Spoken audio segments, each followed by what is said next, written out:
Hello everyone, आप लोगों का एक बार फिर से बिहार स्पेशल बैच में बहुत बहुत स्वागत है। बिहार स्पेशल बैच में जैसा कि हम लोग क्या कर रहे हैं, तो हम लोग जितने भी प्रीवियस ईयर हैं यानी कि बिहार के एग्ज़ाम में जितने भी सामान्य अध्ययन के क्वेश्चन पूछे गए उन सभी को कर रहे हैं। जिन लोगों को नहीं पता है उनके लिए है ना। बाकी आज ये मॉडल सेट 3 है इंडियन पॉलिटी का, हमने मॉडल सेट 1 और 2 कर लिया है। जिन लोगों ने नहीं देखा वो ज़रूर जा करके पहले मॉडल सेट 1 और 2 को देखे, क्योंकि जो डिस्कशन 1 और 2 में हुआ है ऑब्वियसली 3 में अगर उससे रिलेटेड आएगा भी तो उसको स्किप कर दिया जाएगा, ठीक है, क्योंकि ऑलरेडी हमने 1 और 2 में उसको बहुत डिटेल डिस्कस किया है। तो जिसने नहीं देखा है लिंक आपको डिस्क्रिप्शन में उसका प्लेलिस्ट मिल जाएगा, जा करके देख लीजिए। हिस्ट्री का भी आपका मॉडल सेट 1 2 3 ये सब हो गया है, ठीक है, आप लोग उसको भी चेकआउट कर सकते हैं। खैर चलिए हम लोग क्लास को शुरू करते हैं जल्दी से। तो जैसा ये देख ही रहे, ये मॉडल सेट 3 है हमारा। अगेन इसमें हम लोग अराउंड 50 क्वेश्चंस करेंगे, ठीक है, और इस तरीके से हम लोग जो पूरे पॉलिटी को खत्म करने वाले हैं। और आपके एग्जाम में जो है पॉलिटी के जितने भी क्वेश्चन है, वैसे तो जीएस के ही बोलिए जितने क्वेश्चन है वो सब आप कर के आए, ये व्यवस्था की गई है यहाँ पर, ठीक है। तो चैनल पे नए हैं तो भाई चैनल को सब्सक्राइब कर लो और वीडियो को शेयर जरूर कर देना। अगर वीडियो अच्छा लगे पहले देखो फिर शेयर कर देना, ठीक है। चलिए बाकी क्लास को स्टार्ट करते हैं जल्दी से। पहले क्वेश्चन की तरफ बढ़ते हैं। तो हमारा पहला क्वेश्चन क्या है? पहला क्वेश्चन है, कौन राज्यसभा का सदस्य था जब वह पहली बार भारत का प्रधानमंत्री नियुक्त हुआ? देखिए सामान्यतः जो प्रधानमंत्री बनता है वो लोकसभा के सदस्य बनते हैं, लोकसभा के मेंबर बनते हैं, उनके कुछ कंडीशंस होते हैं, ठीक है। तो आप पहला कंडीशन तो खैर यही है कि आपको लोकसभा का सदस्य होना पड़ेगा, तभी आप यानी कि आपको एक एमपी होना होगा, मेंबर ऑफ पार्लियामेंट होना होगा, तब आप क्या बनेंगे, राज्यसभा के सदस्य। नॉर्मली प्रधानमंत्री इलेक्ट नहीं होते, ठीक है। तो यहां पर इंदिरा गांधी वो पहली प्रधानमंत्री थी जो राज्यसभा की सदस्य थी जिस समय वो भारत की प्रधानमंत्री बनी थी। तो याद रखेंगे ये कौन थी, ये थी इंदिरा गांधी। इनका नाम याद रहेगा, नाम याद तो रख, वैसे बहुत फेमस नाम है, ठीक है। कब थी ये आपको पता है कि ये 2 बार एक तो मतलब अगर टर्म वाइज कहें तो देखिए एक समय वो प्रधानमंत्री बनी जब जब कौन, लाल बहादुर शास्त्री का देहांत हुआ, तो उसके बाद जो वो बनी 1966 में बनी, ठीक है। और वहां से कंटिन्यूअस 1977 तक एक तरह से कहें तो वो जो है वो भारत की प्रधानमंत्री रही, ठीक है, 1977 तक रही।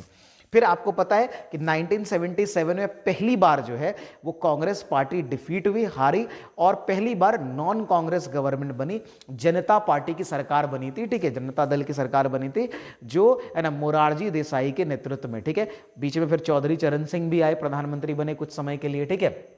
खैर तो ये हो गया। उसके बाद फिर 1980 में इलेक्शन हुआ, 1980 में जो इलेक्शन हुआ, ठीक है, उसमें फिर से वो जीती और 1984 तक हो रही, क्योंकि आपको पता है 84 में उनकी गोली मार के हत्या कर दी गई, ठीक है। तो ये इतना तो आपको पता होगा, ठीक है। नहीं पता है तो यहाँ जान लीजिए और इसको आप अगेन ऐड कर लीजिएगा नोट्स में, ठीक है। आगे बढ़े अगले सवाल की तरफ।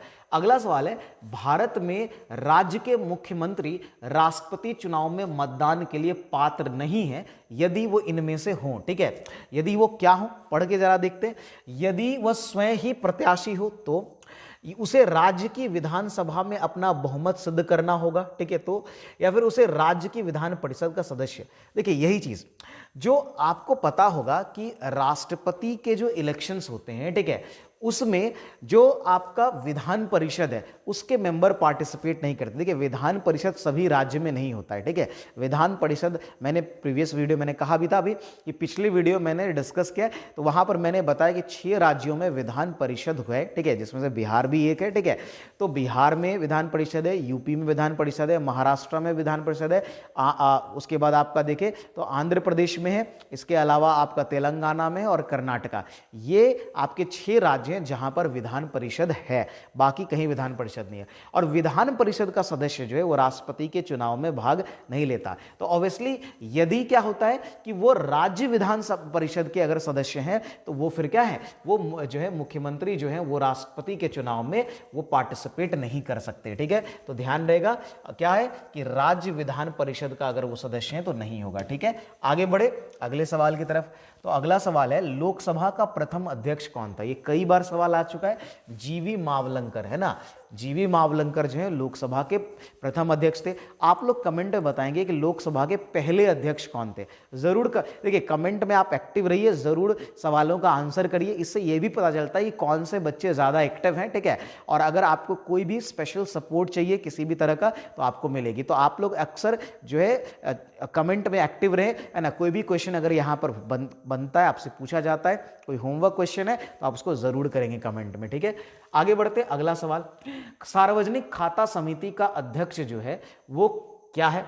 केंद्रीय मंत्रिमंडल द्वारा वो चयनित होता है, या इसके अलावा है ना कि लोकसभा अध्यक्ष द्वारा नियुक्त किया जाता है, राष्ट्रपति द्वारा नियुक्त किया जाता है, या पीएससी के सदस्यों द्वारा जो है वो चयनित होता है।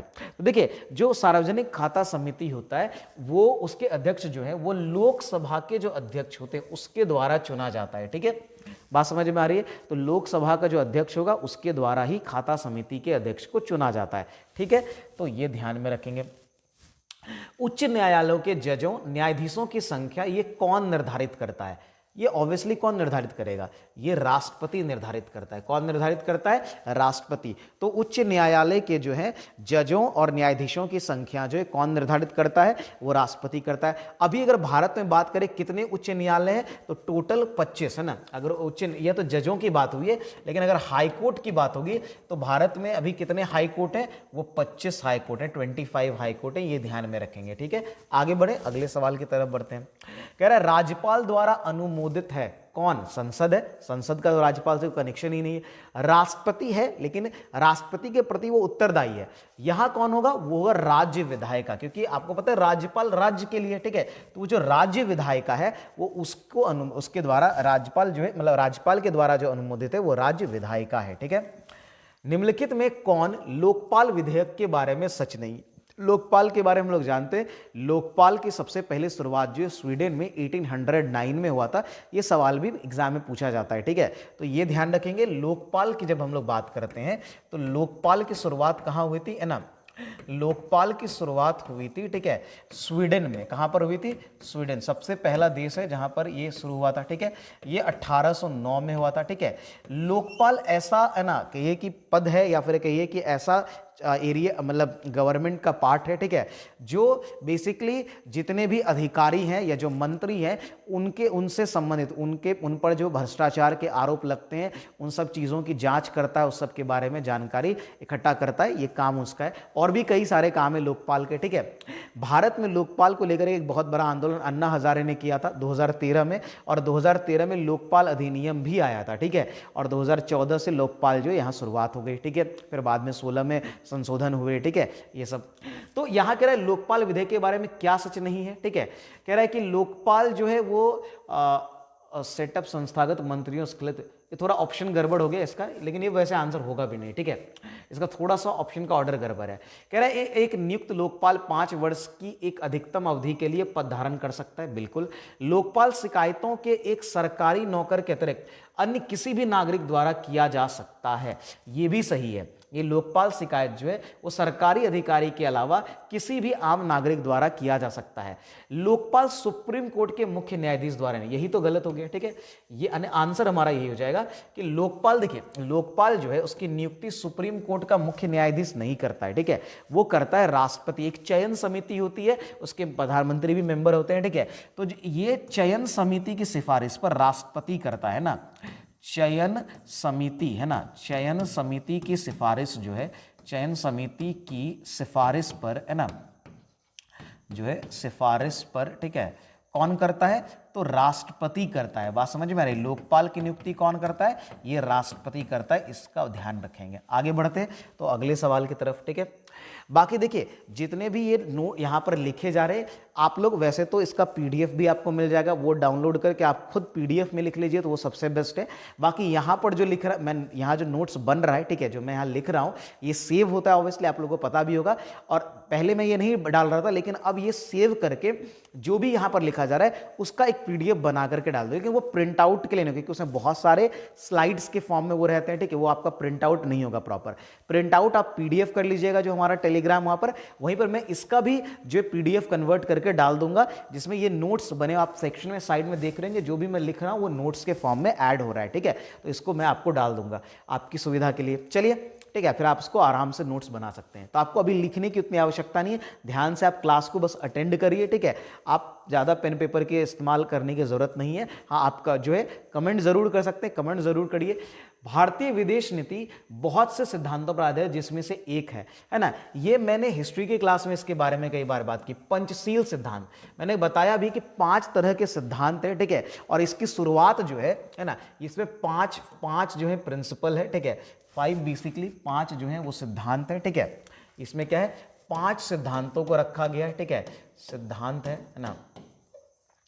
इस 5 सिद्धांतों में है ना क्या क्या है, जैसे है ना कि संप्रभुता, है ना कि जो भी देश है उनके मतलब भारत जो है जिन भी देशों के साथ संबंध रखता है या फिर समझौता, किसी भी तरह का समझौता करता है या पंचशील समझौता ही करता है, क्योंकि पहली बार पंचशील समझौता जो 1952 में 1954 में भारत और चीन के बीच हुआ था, ठीक है, जिसमें ये सब बातें हैं कि पहला ये कि संप्रभुता है ना और अखंडता, अगर कोई भी देश जो उसकी संप्रभुता और उसकी अखंडता का सम्मान किया जाएगा, ठीक है।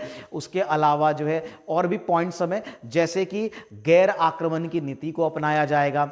इसके अलावा अगर आप बात करें तो जैसे कि है ना जो है समान व्यवहार और जो है ग्रोथ की बात की जाएगी, ठीक है, जिसको बोलते हैं ना टुगेदरनेस की बात की जाएगी। तो ये सब कुछ पॉइंट जो है उसमें है, ठीक है। सह अस्तित्व, शांति और सह अस्तित्व की बात की गई है, ठीक है, यानी कि पीसफुल को एग्जिस्टेंस की बात की, तो ये सब पंचशील में है, ठीक है। ये आप ध्यान में, वो ऑलरेडी मैंने डिस्कस कर दिया है, आप वहां पर देख सकते हैं, ठीक है।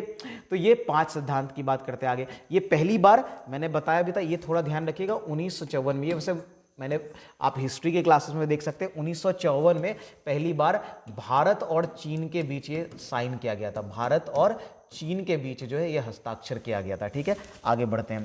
कह रहा है कि ये राजनीतिक कभी दूर संचार विभाग के कार्यवाहक मंत्री नहीं रहे, इनमें से कौन। देखिए, ए राजा तो रह चुके हैं, इन पर आरोप भी लगा था, आपने ना 2G घोटाले का नाम सुना होगा, यही वो व्यक्ति हैं जिनका संबंध 2G घोटाले से है ना, 2G घोटाला जो है इन्हीं से रिलेटेड है, ठीक है।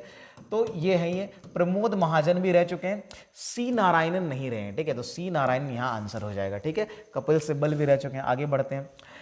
पंडित जवाहरलाल नेहरू इस समय तक प्रधानमंत्री थे, कब तक प्रधानमंत्री, तो सबको पता है कि 1964 में। वैसे तो प्रधानमंत्री पद में कब से हैं, अगर देखें पहले आम चुनाव से तो है ही, इसके अलावा वो आपको पता है अंतरिम गवर्नमेंट जो बनी थी 2 सितंबर 1946 को, वो तब से एक तरह से प्रधानमंत्री के पद पर है। कब से, जो 2 सितंबर है ना, 2 सितंबर 1946 जब क्या बना था, इंटरिम सरकार या अंतरिम सरकार बना था, एक तरह से कहें तो वहां से वो प्रधानमंत्री के पद पर है, अंतरिम सरकार बनी थी, ठीक है। और कब तक रहे, है ना, अपने देहांत 1964 तक, 1964 तक ये रहे, ठीक है। और इनके बाद ही, इनके देहांत के बाद लाल बहादुर शास्त्री आपको पता है कि बने थे, फिर उनके बाद इनकी बेटी इंदिरा गांधी बनी, है ना। आगे बढ़े अगले सवाल की तरफ। भारत में संघ शासित प्रदेशों की संख्या, ये पुराना क्वेश्चन 2013 का है, आपको ये याद नहीं रखना, आप सीधा वर्तमान में कितना है, तो वर्तमान में जो जिसको यूनियन टेरिटरी हम लोग बोलते हैं, तो कितने यूनियन टेरिटरी है, 8 अभी वर्तमान में यूनियन टेरिटरीज हैं, ठीक है। चलिए आगे बढ़ते हैं। कह रहे इस व्यक्ति ने लोकसभा चुनाव में सबसे अधिक मतों से जीतने का विश्व रिकॉर्ड कायम किया। अगेन ये भी क्वेश्चन 2013 का है, तो उस समय तक जो ये रिकॉर्ड रामविलास पासवान के नाम पर था। किनके नाम पर था, रामविलास पासवान के नाम पर था, है ना, बात समझ में आ रही है। तो रामविलास पासवान के नाम पर जो है ये रिकॉर्ड उस समय तक था, लेकिन बाद में 2014 का जब चुनाव हुआ तो ये रिकॉर्ड 2 व्यक्तियों के नाम पर चला गया, और जो सबसे ज्यादा है वही प्रीतम मुंडे, ठीक है। प्रीतम मुंडे जो है वो 7 लाख वोट से, है ना, 7 लाख वोट से जो है उन्होंने 2014 में चुनाव जीता था।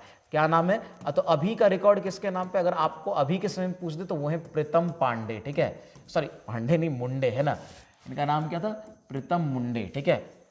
प्रीतम मुंडे जो है उन्होंने कितना, मुंडे 7 लाख वोट से वो उन्होंने जीता, जो बहुत बहुत बड़ी जीत है, ठीक है। इसके अलावा मोदी जी के नाम पर भी रिकॉर्ड है, ठीक है, उन्होंने 5.7 लाख से 2014 का जो है इलेक्शन जीता था, ठीक है।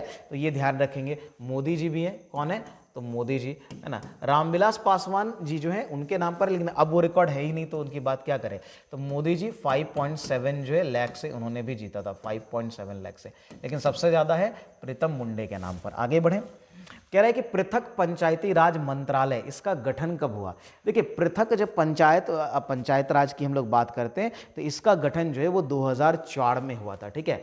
2004 में इस बात ठीक है, आगे बढ़े अगले। पंचायती राज के बारे में कई सारे क्वेश्चन आए, ये हिस्ट्री मतलब सिविक्स में तो होता है, कभी कभी हिस्ट्री के टॉपिक में भी पूछा गया है, वैसे ये सिविक्स में मेनली पूछा जाता है। पंचायती राज से ऑलरेडी जो इसका मॉडल सेट 1-2 वाला वीडियो है, आप जाके देखिए, बहुत सारे क्वेश्चन मैंने डिस्कस किए हैं, ठीक है।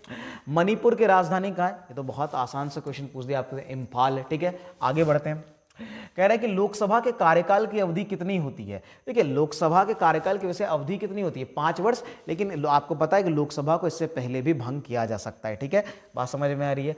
आगे बढ़ते हैं, भारत का पहला प्रधानमंत्री कौन था, ये कितनी ही बार आया है, सरदार वल्लभ भाई पटेल। अब तो उप प्रधानमंत्री नहीं होता है, लेकिन पहला उप प्रधानमंत्री कौन था, सरदार वल्लभ भाई पटेल थे, ठीक है, याद रहेगा। चलिए आगे बढ़ते हैं।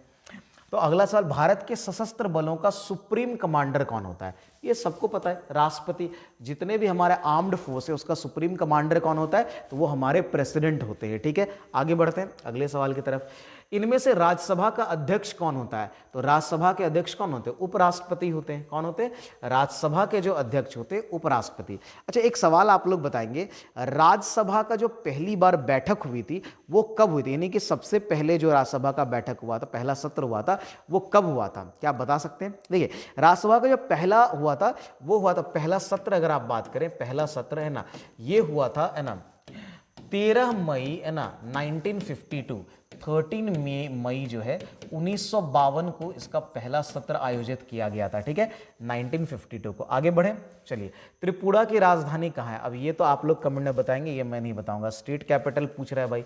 भारत का राष्ट्रपति कौन है, ये उस समय 2013 का क्वेश्चन है, उस समय जो थे आप बता दीजिए, लेकिन अभी आपको या आप अभी वर्तमान का याद रखना। अभी कौन है, द्रौपदी मुर्मू है राष्ट्रपति, अगर पूछेगा है ना। कितने नंबर की है, 15 नंबर के राष्ट्रपति हैं, ठीक है। चलिए इससे पहले रामनाथ कोविंद जी थे। राज्यसभा की नामांकित सदस्यों की संख्या कितनी थी, बहुत आसान, ये सब क्वेश्चन ऑलरेडी मैंने डिस्कस बहुत बार किया है। 12 लोग जो है, आपको पता है कि राज्यसभा में कुल जो है 250 होते हैं, वैसे वर्तमान में 245 ही हैं, उसमें से 12 लोग जो मनोनीत किए जाते हैं राष्ट्रपति के द्वारा, ये सब हमको ध्यान में रहना चाहिए, ठीक है। आगे बढ़े, धर्मनिरपेक्षता का क्या अर्थ होता है। देखिए सभी धर्मों का दमन, बिल्कुल गलत। राज्य और धर्म का अलगाव, गलत। अल्पसंख्यकों को पूजा की स्वतंत्रता, ऐसा कोई नहीं है ना। राजनीतिक और सामाजिक दर्शन की ऐसी व्यवस्था जो किसी एक धर्म का पक्ष न ले, ठीक है, बिल्कुल। धर्मनिरपेक्षता यही तो कहता है, वो सभी धर्मों को समान नजरिए से देखने की बात करता है, किसी एक धर्म को लेकर के पक्षपात करने से बचता है, ठीक है, या मना करता है, ठीक है। आगे बढ़े तो ये ध्यान में रखेंगे। चलिए आगे बढ़ते हैं। शून्य काल का क्या अर्थ होता है, आपने अगर आपने संसद और संसद में है ना मीटिंग्स की बात की होगी है ना, तो आपने शून्य काल प्रश्न काल का नाम सुना होगा, ठीक है। जो पहला सेशन मतलब जब सदन का जो बैठक होती है, ठीक है, उसमें पहला जो आवर होता है वो तो प्रश्न काल होता है। क्या होता है, पहले होता है प्रश्न काल, ठीक है, सॉरी पहले क्या होता है हमारा, पहले होता है हमारा प्रश्न काल, ठीक है। क्या होता है हमारा, प्रश्न काल होता है ना। उसके बाद जो है ना, यानी 12 बजे के बाद 12 से 1 के समांतर समय में जो है वो शून्य काल होता है। क्या होता है, शून्य काल। ये 12 से 1 बजे के बीच में समान, चूंकि 12 बजे होता है ना, ठीक है, तो सॉरी मैं क्या लिख रहा हूं, चलिए, तो 12 से 1 बजे के बीच जो है समानता, ये 1 घंटे का होता है, शून्य काल होता है। बात समझ में आ रही है। इसमें सवाल पूछा है कि इसका क्या अर्थ होता है, वह समय जब विपक्ष के प्रस्ताव पर विमर्श किया जाए, नहीं ये तो गलत है, ठीक है।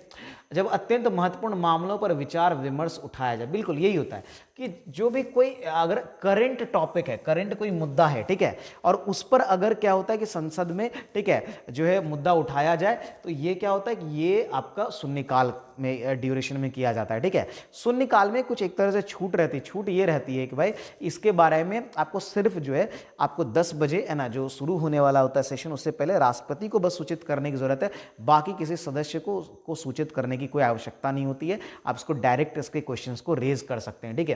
कोई भी महत्वपूर्ण मामलों पर, खास करके करंट मामलों पर आप सवाल उठा सकते हैं, संसद के जो सदस्य हैं वो उठाते हैं, ठीक है। चलिए आगे बढ़ते हैं। कह रहे हैं इसमें से राज्यसभा का अध्यक्ष कौन होता है, राज्यसभा का अध्यक्ष कौन होगा, उपराष्ट्रपति होगा, ये तो हम सब जानते ही हैं। आगे बढ़ते हैं, है ना। तो राज्यसभा का सदस्य कौन होता है, तो सॉरी वो क्या होता है, वो उपराष्ट्रपति होता है। आगे बढ़े, आगे अगले सवाल की तरफ बढ़ते हैं।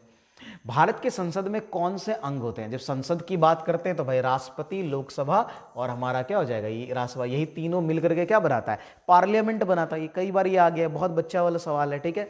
चलो, संविधान के प्रारूप समिति के अध्यक्ष कौन है? ठीक है, तो प्रारूप समिति के अध्यक्ष कौन बनाए गए थे? भीमराव अंबेडकर को बनाया गया था, है ना। किनको बनाया गया था? प्रारूप समिति का अध्यक्ष किनको बनाया गया था? तो भीमराव अंबेडकर को बनाया गया था। ये सबको पता होना चाहिए। ठीक है, आसान सा सवाल पूछा है।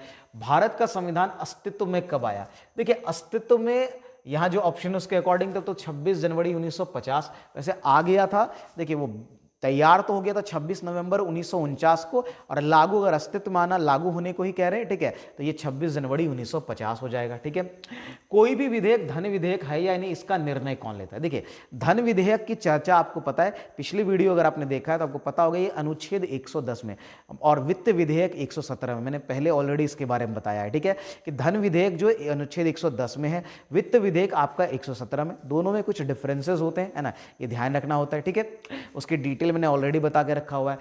धन विधेयक कोई, अब सवाल ये, कोई विधेयक धन विधेयक है या नहीं, इसका निर्णय कौन लेगा? तो ये लेगा लोकसभा का अध्यक्ष। कौन लेगा? ये लेगा लोकसभा का अध्यक्ष। आप सबको पता है कि धन विधेयक को आपको, है ना, जो है वो पहले राष्ट्रपति से, है ना, अनुमति लेकर के, राष्ट्रपति को सूचित करके या उससे अनुमति लेकर के, उनकी अनुमति के बाद ही जो है इसको, है ना, लाया जाता है। और इसको पता है कि लोकसभा में ही लाया जाता है। ठीक है, और धन विधेयक को लेकर के राज्यसभा के पास कोई विशेष पावर नहीं होता, वो इस बिल को ज़्यादा रोक नहीं सकता है। ठीक है, ये सब कंडीशन से आप इसको डिटेल में पढ़ सकते हैं। पॉलिटी का जो डिटेल क्लास चल रहा है, ऐसा नहीं, ये क्वेश्चन के सीरीज के अलावा जो है डिटेल क्लास भी आपका रेगुलर ही चल रहा है ना, जिसमें पॉलिटी के अभी पॉलिटी को कवर किया जा रहा है, तो अभी आप पॉलिटी को देखिए, उसके बाद हिस्ट्री और बाकी पेपर को भी कवर किया जाएगा। पॉलिटी के अलावा साथ में स्टैटिक जीके भी आपका चल रहा है। पंचायती राज ये क्या है? सबको पता है, ये 3 स्तरीय व्यवस्था है भाई।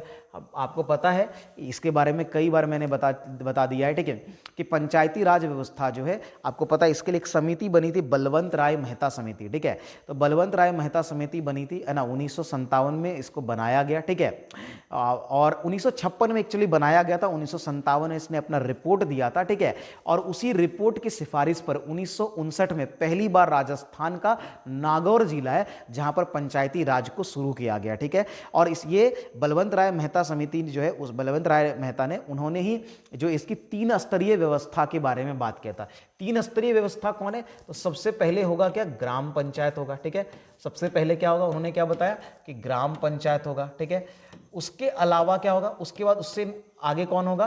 तो वो होगा आपका पंचायत समिति। ठीक है, जिसको आप ब्लॉक कहते हैं, पंचायत समिति होगा। ठीक है, पंचायत समिति होगा। ठीक है, ग्राम पंचायत का प्रमुख कौन होता है? मुखिया होता है। पंचायत समिति का तो प्रमुख ही उसका हेड होता है, प्रमुख पद होता है, आपको पता है, प्रमुख। ठीक है, और उसके बाद आपका क्या होगा? जिला परिषद होगा। ठीक है, कौन होगा? जिला परिषद। ठीक है, तो ये त्रिस्तरीय व्यवस्था की बात की थी बलवंत राय ने, तो ये ध्यान में रखेंगे। ऑलरेडी बाकी डिटेल मैंने पहले बता रखा है। भारतीय संविधान कब लागू किया गया था? तो अगेन, ये लागू कब किया गया था पूछा तो 26 नवंबर 1950 होगा। लागू तो इसी दिन आपने किया था। ठीक है, बना था, बनकर तैयार हुआ था आपका 26 नवंबर 1949 को, लेकिन लागू पूछेगा तो 26 नवंबर नहीं तो हो गया, सॉरी, ये 26 जनवरी करिएगा यहाँ। ठीक है, वो गलत हो गया, ये तो आपका नहीं होगा। ठीक है, 26 जनवरी हो जाएगा। ठीक है, 1950। चलिए आगे बढ़े। भारत ने अपना संविधान कब स्वीकार किया? तो ऑब्वियसली 1950 में। एक ही सवाल जो है घुमा फिरा के आपसे पूछ रहा है। ठीक है, कह रहा है भारतीय संविधान की आत्मा किसे कहा जाता है? देखिए, भारतीय संविधान की आत्मा इनमें से तो खैर किसी को नहीं कहा जाता। भीमराव अंबेडकर ने, है ना, अनुच्छेद जो 32 था, और अनुच्छेद 32 में क्या था आप लोग बता सकते हैं? देखिए, अनुच्छेद 32 में जो है वो बात किया गया था, संवैधानिक उपचारों की बात की गई थी। ठीक है, तो संवैधानिक उपचारों का जो अधिकार है अनुच्छेद 32 में, क्या है? संवैधानिक, है ना, इसको ध्यान, ये लिख सकते हैं आप, संवैधानिक, ध्यान में रखिए, उपचारों का अधिकार कहाँ है? वैसे मैंने आपको आर्टिकल्स ऑलरेडी पढ़ा दिया है। आप लोग जो आर्टिकल का, जो पॉलिटी का डिटेल क्लास है, वहाँ पर मैंने अनुच्छेद, महत्वपूर्ण अनुच्छेद पढ़ा है, आप जरूर उसको जाकर के देखिए, उसकी प्लेलिस्ट बनी हुई है। संवैधानिक उपचारों का अधिकार। ठीक है, संवैधानिक उपचारों का जो अधिकार है ना, वो किनको दिया गया है? तो संवैधानिक उपचारों का कहाँ से दिया गया? अनुच्छेद 32 में दिया गया। और इसी को भीमराव अंबेडकर ने क्या कहा था? भारतीय संविधान की आत्मा भी कहा था। बात समझ में आ रही है? तो ये आंसर यहाँ इनमें से कोई नहीं, आप लेके चलिए। ठीक है, आगे बढ़े अगले सवाल की तरफ। कह रहे भारत एक क्या है? धर्मनिरपेक्ष। बिल्कुल धर्मनिरपेक्ष ही राष्ट्र है। ये तो है ना, हमारे जो प्रस्तावना है उसमें भी इसके बारे में मेंशन किया गया है। आगे बढ़ते हैं। भारतीय लोकसभा, अच्छा ये धर्मनिरपेक्ष शब्द, एक सवाल ये भले बन सकता है कि धर्मनिरपेक्ष शब्द जो है हमारे प्रस्तावना में कब जोड़ा गया था? नेचर हमारा पहले से वैसा है, धर्मनिरपेक्ष का ही है, लेकिन प्रस्तावना में ये शब्द जोड़ा गया था, है ना, कब जोड़ा गया था बता सकते हैं आप लोग? ये जोड़ा गया था 42वें संविधान संशोधन 1976 के द्वारा, इंदिरा गांधी की सरकार ने ये जोड़ा था। ठीक है, भारतीय लोकसभा में कुल कितने सदस्य होते हैं? लोकसभा की जब बात करते हैं, देखिए यहां पर वैसे सारा ही ऑप्शन गलत है। ठीक है, लोकसभा में पता नहीं ये का है, लोकसभा में आपको पता है कि 500, पहले 552 होते थे, वर्तमान में 550, और उसमें मतलब ये जो कुल क्षमता 550 की है, ये तो हमारी अभी कुल क्षमता है। ठीक है, क्या है? कुल क्षमता जो है ये हमारा 550 का है, और इसमें अभी 543 सदस्य हैं। ठीक है, 543 हैं। पहले 552 होते थे। दो जो एंग्लो इंडियन को नॉमिनेट किया जाता था, अब वो हटा दिया गया। 104 संविधान संशोधन है ना, जो है 2019 के द्वारा एंग्लो इंडियन, आंग्ल भारतीय को मनोनीत किया जाता था राष्ट्रपति के द्वारा, वो खत्म कर दिया गया है। ठीक है, तो अब कौन है भाई? तो अब ये 550 है टोटल क्षमता, और उसमें से अभी वर्तमान में 543 है। ठीक है, आगे बढ़े अगले सवाल की तरफ।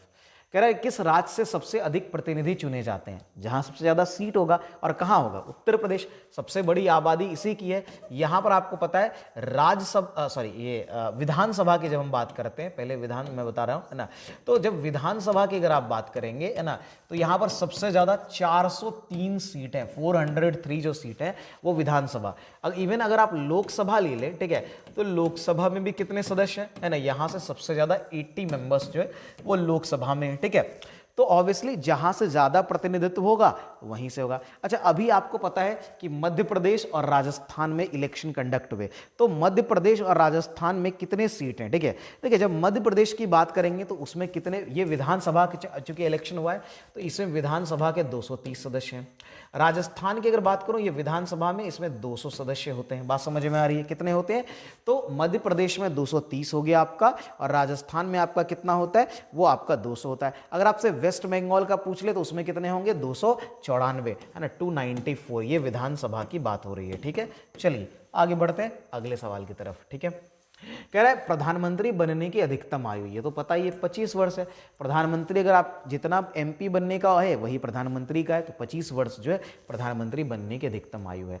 स्वतंत्र भारत के पहले गृह मंत्री कौन थे? ठीक है, तो गृह मंत्री जब बात करेंगे तो पहले देखिए सरदार वल्लभ भाई पटेल जो है, ठीक है, वो पहले उप प्रधानमंत्री भी थे, और साथ में वो क्या थे? हमारे गृह मंत्री भी थे। क्या थे? हमारे गृह मंत्री। ठीक है, तो ये ध्यान में रखना है। तो पहले गृह मंत्री वल्लभ भाई पटेल हो गए, है ना। ठीक है, चलिए उसके बाद आगे बढ़ते हैं। अगला सवाल है केंद्र सरकार के व्यय को नियंत्रित करने की शक्ति किसके पास है? इसके लिए यही पद तो बनाया गया है, वो है आपका नियंत्रक एवं महालेखा परीक्षक, जिसको आप कैग है ना, क्या बोलते हैं हम इसको, है ना, इसको हम लोग बोलते हैं कैग, यानी controller and auditor general of India. ये हमारा क्या हो गया? कैग, है ना, controller and auditor general of India. अनुच्छेद 148 से 51 इनके बारे में, ठीक है, आप इनको भी पढ़ ले सकते हैं। ठीक है, तो नियंत्रक एवं महालेखा परीक्षक जो वो केंद्र सरकार के व्यय को नियंत्रित करने की शक्ति है, मतलब इसका काम ही है उस सबका लेखा जोखा रखना। ठीक है, आगे बढ़े। कह रहा संविधान की व्याख्या करने का अधिकार किसके पास है? इसी के लिए बनाई गई है न्यायपालिका। न्यायपालिका का काम है संविधान की व्याख्या करना, है ना, लॉज की व्याख्या करना, बताना। ठीक है, बात समझ में आ रही है? क्यों? न्यायालय का काम है लॉज की व्याख्या करना, लॉ बनाना नहीं। ठीक है, चलिए सर्वोच्च न्यायालय में न्यायिक कामकाज के लिए किस भाषा का प्रयोग किया जाता है? ये सुप्रीम कोर्ट की बात हो रही है, तो वहां किया जाता है अंग्रेजी भाषा का। ठीक है, सर्वोच्च न्यायालय में जो है कामकाज के लिए जो है भाषा प्रयोग की जाती है वो अंग्रेजी है। ठीक है, आगे बढ़ते हैं। भारत में न्यायपालिका कैसी न्यायपालिका है? हमारे यहाँ स्वतंत्र न्यायपालिका है, और यही तो हमने स्वतंत्र न्यायपालिका कहाँ से लिया था? यूएसए के संविधान से भी लिया था। ठीक है, तो ये ध्यान रखेंगे कि यूएसए के संविधान से हमने स्वतंत्र न्यायपालिका लिया था। ठीक है, भूलेंगे नहीं। चलिए, बाकी मैंने संविधान के जो महत्वपूर्ण स्रोत देखिए, महत्वपूर्ण अनुच्छेद, अनुसूची, भाग, है ना, स्रोत सभी जो है मैंने पढ़ा दिए डिटेल क्लासेस में, उसको जरूर देखिए, आपको एग्जाम में बहुत हेल्प होगा। भारत में कुल कितने उच्च न्यायालय हैं, ये पुराना क्वेश्चन है, आप अभी मैंने बता भी दिया था वैसे, है ना, अभी कितने वर्तमान में, वो पुराना, इसका आंसर मैं नहीं करूंगा। यहां पर हम लोग देखेंगे 25 उच्च न्यायालय वर्तमान में है। तो भारत में कुल कितने उच्च न्यायालय, 25 न्यायालय। अच्छा, एक चीज ये भी है कि जो हाईकोर्ट है, हाईकोर्ट के बारे में कौन सा अनुच्छेद है, तो दो अनुच्छेद याद रखिएगा। एक है अनुच्छेद 214, ठीक है, 243, सॉरी 214, एक अनुच्छेद 214 है और एक अनुच्छेद है आपका 231, ठीक है। दोनों में क्या डिफरेंस है मैं बताता हूं। अनुच्छेद 214 ये कहता है कि जितने भी राज्य या केंद्र शासित प्रदेश हैं उसका एक उच्च न्यायालय यानी हाई कोर्ट होगा, ठीक है। लेकिन फिर वही अनुच्छेद 231 में यह है कि अगर चाहे तो एक से अधिक राज्य या यूनियन टेरिटरीज में मिल करके कॉमन कोर्ट रख सकता है, ठीक है, यानी कि एक कॉमन उच्च न्यायालय हो सकता है। ये अनुच्छेद 231 में है, ठीक है, याद रहेगा। आगे बढ़ते हैं। भारत में प्रधानमंत्री अपना त्यागपत्र किसे सौंपता है? जब प्रधानमंत्री को त्यागपत्र सौंपना होगा तो वो किसको सौंपेगा? ऑब्वियसली राष्ट्रपति को, ठीक है। किसको सौंपता है? तो वो राष्ट्रपति को सौंपता है, ये ध्यान में रखेंगे। आगे बढ़े, अगले सवाल की तरफ बढ़ते हैं। हमारा अगला सवाल क्या होगा? राज्यपाल राज्य में किसका प्रतिनिधि होता है? क्या राज्य में वो किसका प्रतिनिधि होता है? तो राष्ट्रपति का। ऑब्वियसली राज्यपाल किसका प्रतिनिधि होगा? राष्ट्रपति का। मैंने कई बार बताया, राज्यपाल का अगर आप देखेंगे तो ये अनुच्छेद 153 से इसका शुरू होता है और 162 तक जो है वो मेनली राज्यपाल और उसके जो इलेक्शन, बाकी कार्य, इन सब से रिलेटेड है, ठीक है। और एक चीज, और ये जो सवाल है, एक चीज आप यहां ध्यान रख सकते हैं कि अनुच्छेद 155 जो है वो राज्यपाल की प्रत्यक्ष नियुक्ति की बात करता है जो राष्ट्रपति के द्वारा होगा। तो इसमें 53 में मैंने कहा 53 से उससे 55 जो है वो राष्ट्रपति द्वारा नियुक्ति की भी बात करता है, राष्ट्रपति द्वारा नियुक्ति, ठीक है, द्वारा नियुक्ति की बात करता है, ठीक है। आगे बढ़ते हैं अगले सवाल की तरफ। हमारा अगला सवाल क्या हो जाएगा? अगला सवाल है राज्यपाल की नियुक्ति, सॉरी उपराज्यपाल की नियुक्ति कौन करता है? ठीक है, देखिए उपराज्यपाल का पद तो है नहीं वैसे, ठीक है। उपराज्यपाल की अगर मैं बात करूं तो वैसे तो इसकी नियुक्ति अगेन राष्ट्रपति ही करता है, लेकिन उपराज्यपाल का आई थिंक कोई पद तो होता नहीं है, ठीक है, अब वो नहीं होता वैसे, ठीक है। चलिए आगे बढ़ते हैं। कह रहे राज्यों के मुख्यमंत्री क्या है? निर्वाचित, मनोनीत, चयनित, नियुक्त। देखिए ये नियुक्त होते हैं, ठीक है। आपको थोड़ा अजीब लगेगा कि ये तो भाई इलेक्शन, देखिए आप इलेक्शन एमएलए का करते हैं, आप मुख्यमंत्री का इलेक्शन नहीं करते हैं, ठीक है। तो मुख्यमंत्री जो है वो आपका राष्ट्रपति के द्वारा नियुक्त होते हैं, ये राज्यपाल के द्वारा नियुक्त होते हैं अनुच्छेद 163 के तहत, ठीक है। किसके तहत? तो ये नियुक्त होते हैं अनुच्छेद आपका क्या हो जाएगा? अनुच्छेद 163, और किसके द्वारा? राज्यपाल के द्वारा, ठीक है, राज्यपाल के द्वारा। तो ये नियुक्त किए जाते हैं, ठीक है। आगे बढ़े अगले सवाल की तरफ। मुख्यमंत्री की नियुक्ति किसके द्वारा? अभी जस्ट मैंने कहा कि राज्यपाल के द्वारा अनुच्छेद 163 के तहत, ठीक है। आगे बढ़ते हैं। भारत के प्रथम प्रधानमंत्री कौन थे? अब इससे सवाल क्या ही पूछेगा, ठीक है। आगे बढ़ जाते हैं, बोलने की जरूरत नहीं है। सूचना का अधिकार अधिनियम कब पारित हुआ था? ये आपका आरटीआई बहुत फेमस है ना, राइट टू इंफॉर्मेशन जिसको बोलते हैं, ठीक है। ये 2005 में लागू हुआ था, ठीक है। आगे चलिए, इनमें से कौन भारत के संसद का अंग नहीं है? लोकसभा, राज्यसभा, उच्चतम न्यायालय। देखिए लोकसभा, राज्यसभा, राष्ट्रपति जब सुनने पड़ा था, उच्चतम न्यायालय जो है वो भारत के संसद का भाग नहीं है, अंग नहीं है, पार्ट नहीं है, ठीक है। आगे बढ़ते हैं। चलिए, तो ये हमने आज जो है 50 क्वेश्चंस कर लिए पॉलिटी के। ये मॉडल सेट 3 था, है ना। बाकी आगे के क्वेश्चंस जो है वो आपको मॉडल सेट 4 और बाकी में मिल जाएगा, ठीक है। अगर आपको वीडियो अच्छा लगा हो तो वीडियो को, है ना, शेयर कर दीजिए, लाइक करना नहीं भूलें, आप कमेंट भी जरूर करिए वीडियो पे, है ना। और रही बात, देखिए और एक चीज मैंने अभी कहा कि जिन लोगों ने मॉडल सेट 1 और 2 नहीं है वो जरूर जाकर के देखिए, क्योंकि अगर मॉडल सेट 1, 2, 3 इससे रिलेटेड क्वेश्चन आगे के मॉडल सेट में आएगा तो ऑब्वियसली मैं उसको वहां डिटेल डिस्कशन नहीं करूंगा, क्योंकि सेम ही चीज बार बार करने से कोई फायदा नहीं है। पूरा आपका एक प्लेलिस्ट ही मिल रहा है, आप एक बगल से एक एक वीडियो को जरूर देखिए, ठीक है। आज के लिए इतना ही। बाकी वीडियो को थोड़ा सपोर्ट दीजिए, शेयर करिए। धन्यवाद। जय हिंद।